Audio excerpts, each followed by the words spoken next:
Selamat datang kembali di pembahasan kita. Nah, kali ini kita mau bedah satu studi kasus interaktif yang menarik nih, tentang osteoartritis atau OA.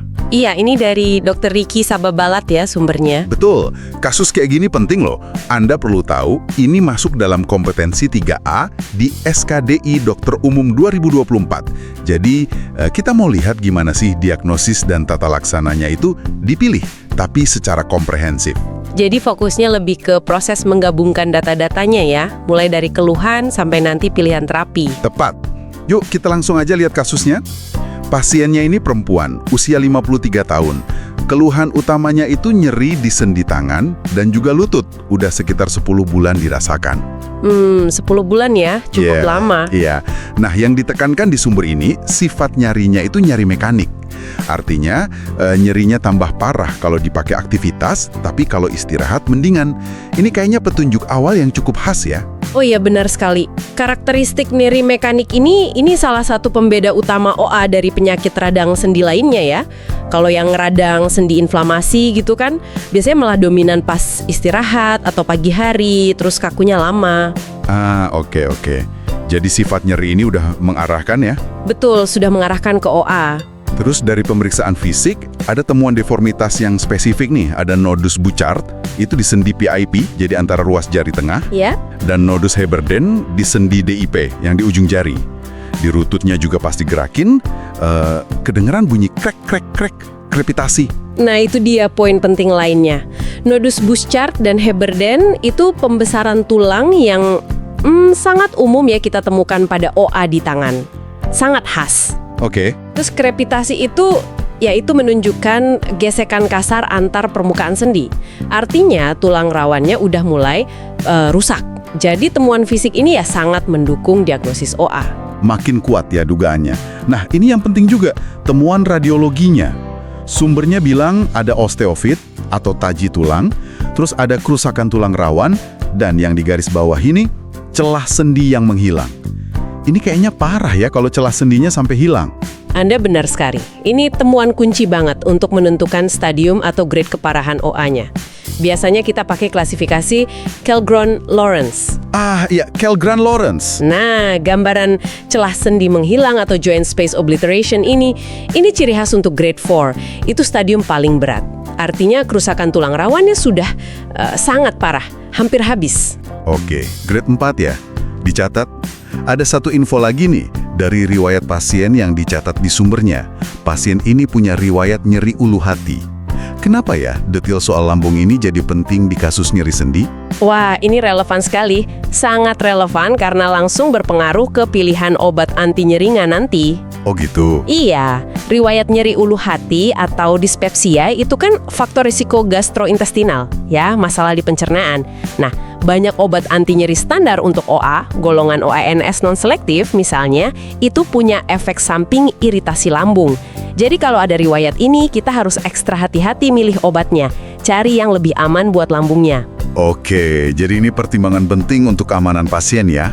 Baik, jadi dengan semua data tadi, nyeri mekanik, ada nodus, krepitasi, terus ronsen menunjukkan grade 4, ditambah ada riwayat masalah lambung, pertanyaan utamanya kan, grade penyakit dan obat apa yang paling pas menurut studi kasus ini? Oke, berdasarkan temuan radiologis tadi, yang celah sendi menghilang, diagnosis grade-nya sudah jelas ya. Itu osteoartritis grade 4 Kellgren-Lawrence, stadium paling akhir. Grade 4. Nah, untuk obatnya, di studi ini kan ada semacam match score ya. Opsi yang dapat skor paling tinggi, 10/10. Itu kombinasi grade 4 dengan etoricoxib. Kenapa kombinasi ini yang paling pas? Sip. Jadi ada dua alasan utama kenapa ini tepat banget.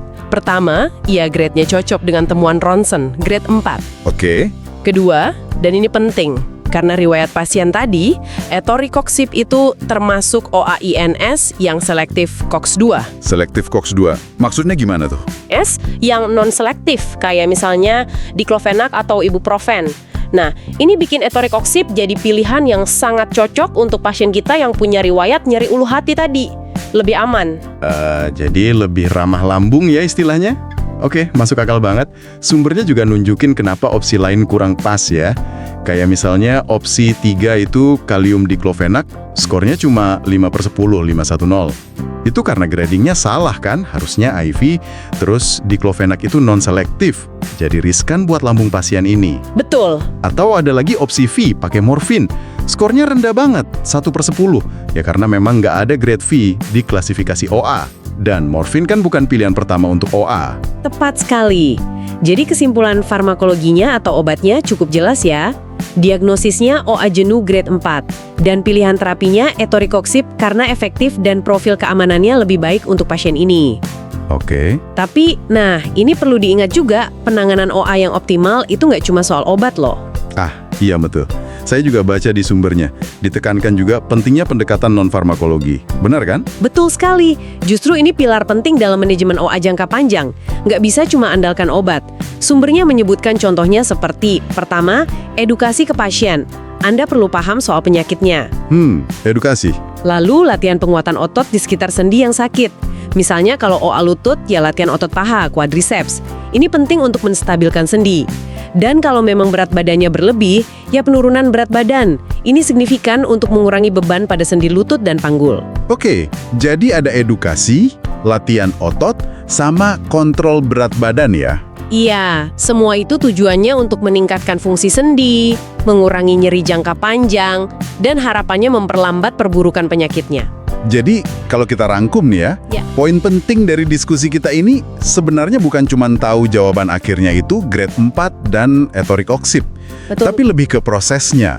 Benar. Gimana kita merangkai semua petunjuk, mulai dari keluhan pasien, sifat nyerinya, temuan fisik yang khas, terus konfirmasi dan penentuan grade dari ronsen, sampai akhirnya mempertimbangkan kondisi individual pasien, kayak risiko lambungnya tadi, pas milih terapi yang paling tepat dan aman. Tepat sekali. Dan mungkin sebagai penutup, ada satu hal yang bisa Anda renungkan. Mengingat OA ini kan kondisi kronis ya, dan seringnya makin lama makin berat atau progresif, pertanyaannya adalah, gimana caranya Anda bisa mulai secara proaktif menjaga kesehatan sendi Anda sebelum muncul gejala berat seperti yang kita bahas di kasus ini? Wah, pertanyaan reflektif yang bagus sekali untuk kita semua. Baik, terima kasih sudah menyimak pembahasan mendalam kita kali ini. Sampai jumpa.